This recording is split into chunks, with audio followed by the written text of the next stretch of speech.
নমস্কার। আপনার জীবনে আপনার বাড়িতে হোক বা আপনার জন্মছকে যে কোনোই দোষ হোক না কেন, বাস্তু দোষ হোক, গুরু চণ্ডাল দোষ হোক বা গ্রহণ দোষ হোক, যে কোনোই দোষ হচ্ছে, আপনি ঠিক বুঝতে পারছেন না, সেই সমস্যার জন্য আপনি প্রচণ্ড হতাশ আছেন। তার জন্য একটা ছোট্ট উপায় যদি করেন, অতি অবশ্যই লাভবান হবেন।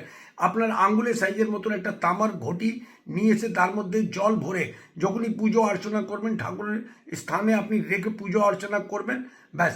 তার পরের দিন আবার যখন আপনি পুজো অর্চনা করতে যাবেন, সেই ঘটির জলটাকে নিয়ে আপনি আপনার সদর দরজা বাইরের দিকে আপনি ছিটিয়ে দেবেন।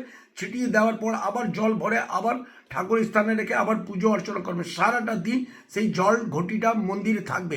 এতে আপনার চন্দ্র মানে হয়ে গেল জল, আর আপনার তামা মানে হয়ে গেল মঙ্গল। মঙ্গল আর চন্দ্র একসাথে ভালো হবে, সেটাকে বলানো হয় লক্ষ্মী নারায়ণ যোগ। আর আপনি ওই যে জলটা আপনি সদর দরজায় যেটা আপনি ছেটাবেন, সেটাকে আপনার বাস্তু দোষ বা সব রকম আপনার সমস্যাটা ঠিক হবেই হবে। এই ক্রিয়াটা যদি আপনি রেগুলার করতে থাকেন, আপনি জল পাল্টাতে